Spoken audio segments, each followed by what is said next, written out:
आत्मा थॉटलेस है। यह परम धाम की अवस्था है जो हम जीरो कॉन्शियसनेस के स्टेज में रहने का पुरुषार्थ करते हैं। मतलब यह भी एक थॉट क्रिएट करना हुआ ना।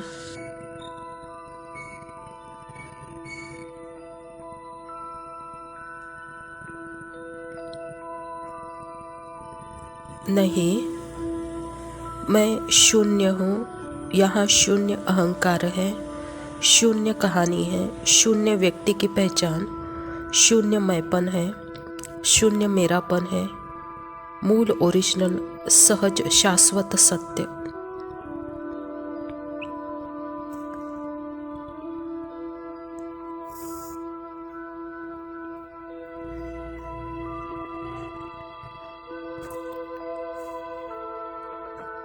फिर भी मैं यह सब कुछ बॉडी के बाहर निकल के तो नहीं कर रही हूँ ना।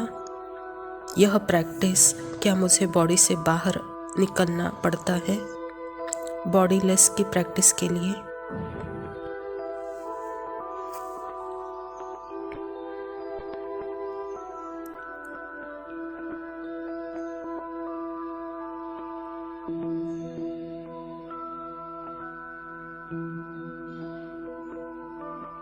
क्या अपने स्मृति के लिए क्या मुझे बॉडी से बाहर निकलना होता है?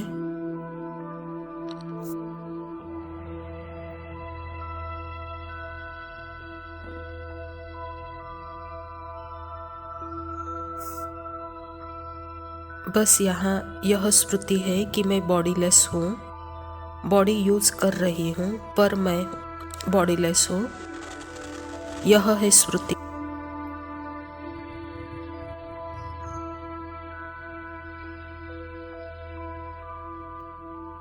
ऐसे मैं थॉटलेस हूँ। मुझे उसके लिए थॉट को सारे माइंड में आते ही नहीं, यह जरूरी नहीं है।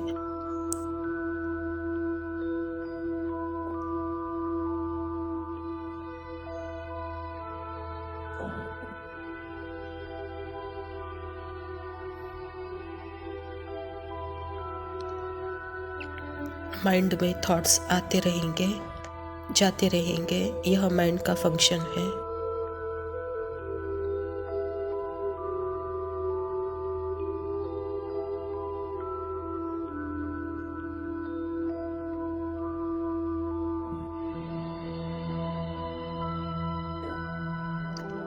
देखो, थॉट माइंड में आते हैं, आत्मा में थॉट नहीं आते, मतलब आत्मा तो थॉटलेस ही है।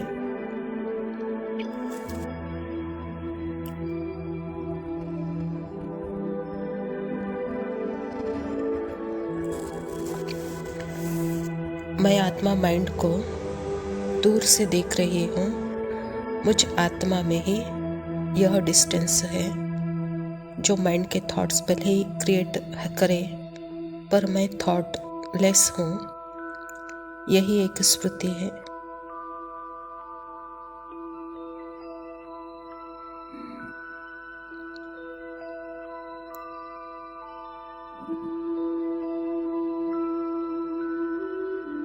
ऐसे ही मैं स्टोरी लेस हूँ। यह एक स्मृति है। स्टोरी तो हर पल घूम रही है मेरे माइंड के अंदर, यही रियलिटी है, पर मैं स्टोरी लेस हूँ। अब भले ही थॉट को यूज करूँगी कि यू आर ए सोल, वह थॉट मेरे ट्रुथ के तरफ ही पॉइंट कर रहा है, पर वो थॉट मैं नहीं हूँ। बॉडी यूज कर रही हूँ, बॉडी हिल रही है, पर मैं बॉडी लेस हूँ।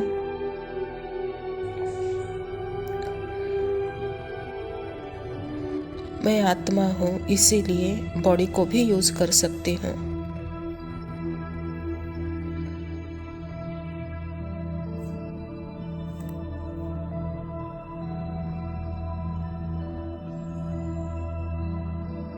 तो मेरा प्रकाश, मेरा लाइट जिस थॉट पर पड़ता है जो फिर वो थॉट को लाइफ मिल जाती है।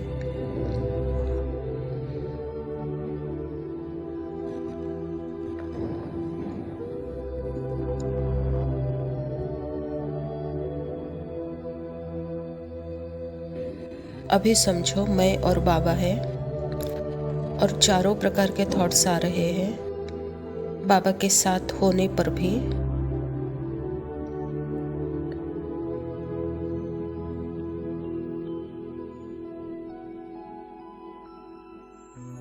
ऐसे में परमात्मा के थॉट्स को मैं कैच कर पाऊंगी,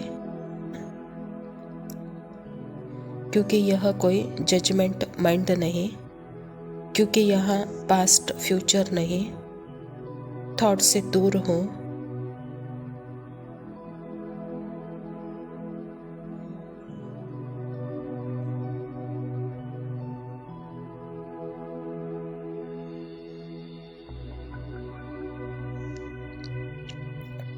और हम इस मोमेंट में परमात्मा के साथ यहाँ अब में होंगे, तो मैं आत्मा परमात्मा के साथ बिल्कुल परमात्मा के थॉट को कैच करे और दूसरे थॉट्स आते हैं जाते हैं वह भी देखूंगी, वह भी देख रही हूँ।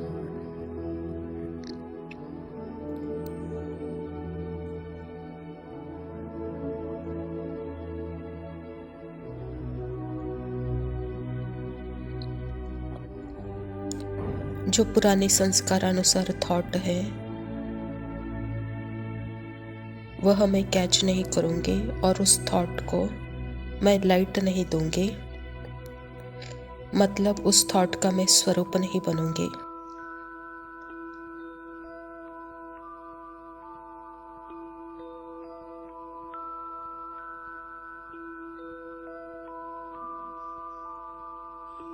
परमात्मा ने जो मुझे थॉट दिया है, तुम एक निसंकल्प आत्मा हो, परमधाम निवासी हो, परमात्मा की संतान हो, यही सत्य है। इसी थॉट को यूज करो, इसको प्रकाश दो।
ओम शांति। प्रातः मुरली बाप दादा मधुबन। बाबा कहता, परमात्मा मिलन की अनुभूति के लिए उल्टे मैंपन को जलाने की होली मनाओ। दृष्टि की पिचकारी द्वारा सर्व आत्माओं को सुख, शांति, प्रेम, आनंद का रंग लगा। आज होलीएस्ट बाप अपने होली बच्चों से मिलन मना रहे हैं। चारों ओर के होली बच्चे दूर भी बैठे समीप है। बाप दादा ऐसे होली अर्थात महान पवित्र बच्चों के मस्तक पर चमकता हुआ भाग्य का सितारा देख रहे हैं। ऐसे महान पवित्र सारे कल्प में और कोई नहीं बनता। इस संगम युग पर ही पवित्रता का व्रत लेने वाले भाग्यवान बच्चे भविष्य में डबल पवित्र, शरीर से भी पवित्र और आत्मा भी पवित्र बनती है। सारे कल्प में चक्कर लगाओ, चाहे कितनी भी महान आत्माएं आए हैं, लेकिन शरीर भी पवित्र और आत्मा भी पवित्र ऐसा पवित्र न धर्म आत्मा बने हैं न महान आत्मा बने हैं। बाप दादा को आप बच्चों के ऊपर नाज है। वाह मेरे महान पवित्र बच्चे, वाह। डबल पवित्र, डबल ताजधारी भी कोई नहीं बनता। डबल ताजधारी भी आप श्रेष्ठ आत्माएं बनती हो। अपना वह डबल पवित्र, डबल ताजधारी स्वरूप सामने आ रहा है ना। इसीलिए बाप बच्चों के जो इस संगम युग में प्रैक्टिकल जीवन बनी है, उस एक एक जीवन की विशेषता का यादगार दुनिया वाले उत्सव के रूप में मनाते रहते हैं। तो आज भी आप सभी स्नेह के विमान में होली मनाने के लिए पहुंच गए हो। होली मनाने आए हो ना। आप सभी ने अपने जीवन में पवित्रता की होली मनाई है। हर आध्यात्मिक रहस्य को दुनिया वालों ने स्थूल रूप दिया है, क्योंकि बॉडी कॉन्शियस है ना, आप सोल कॉन्शियस है, आध्यात्मिक जीवन वाले और यह बॉडी कॉन्शियस वाले। तो अब स्थूल रूप ले लिया है। आपने योग अग्नि द्वारा अपने पुराने संस्कार स्वभाव को भस्म किया है, जलाया, और दुनिया वाले स्थूल आग में जलाते हैं। क्यों? पुराने संस्कार जलाने के बिना न परमात्मा का संग का रंग लग सकता है, न परमात्मा मिलन का अनुभव कर सकते हैं। तो आपके जीवन की कितनी वैल्यू है जो एक एक कदम आपका उत्सव के रूप में मनाया जाता है। क्यों? आपने पूरा संगम युग उत्साह उमंग के जीवन बनाई है। आपके जीवन यादगार एक दिन का उत्सव मना रहे हैं। तो आप सभी की ऐसी सदा उमंग उत्साह खुशी की जीवन है ना। सदा उत्साह है या कभी कभी है? जो समझते हैं सदा उत्साह में रहते हैं, खुशी में रहते हैं। खुशी हमारे जीवन की विशेष परमात्मा गिफ्ट है। कुछ भी हो जाए, लेकिन ब्राह्मण जीवन की खुशी, उत्साह, उमंग जा नहीं सकता। ऐसे अनुभव होता है तो हाथ उठाओ। तो बाप दादा हर एक बच्चे का चेहरा सदा खुशनुमा देखना चाहते हैं, क्योंकि आप जैसा खुशनसीब न कोई बना है न बन सकता है।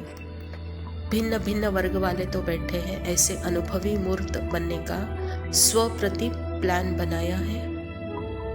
तो ऐसा प्लान बनाओ, किसी न किसी गुण का, किसी न किसी शक्ति का अटेंशन रखने का पुरुषार्थ करो, अभ्यास करो, और साथ में सेवा और स्व उन्नति दोनों साथ साथ हो। ऐसे प्लान जिसका सफलता हो, क्योंकि समय की समीपता सामने देखते हुए सेवा और स्व उन्नति को कंबाइंड रखो। सिर्फ स्व उन्नति नहीं चाहिए, सेवा भी चाहिए, लेकिन स्व उन्नति की स्थिति से सेवा में सफलता अधिक होती है। सेवा के या स्व उन्नति के सफलता की निशानी है स्वयं भी, दोनों में स्वयं भी संतुष्ट हो और जिनकी सेवा करते हो उन्हों को भी संतुष्टता का अनुभव हो। अगर स्व को व जितनी सेवा के निमित्त है उन्हों को संतुष्टता का अनुभव नहीं होता, तो सफलता कम, मेहनत ज़्यादा है। तो बाप दादा कहते हैं कि पहले स्व पर अटेंशन दो, फिर सेवा का बैलेंस रखो। कहता बाबा अच्छा मीठे मीठे सिखिलदे बच्चों प्रति माता पिता बाप दादा का याद प्यार और गुड मॉर्निंग। रूहानी बाप की रूहानी बच्चों को नमस्ते। हम रूहानी बच्चों के रूहानी माता पिता बाप दादा को याद प्यार और नमस्ते। Love you.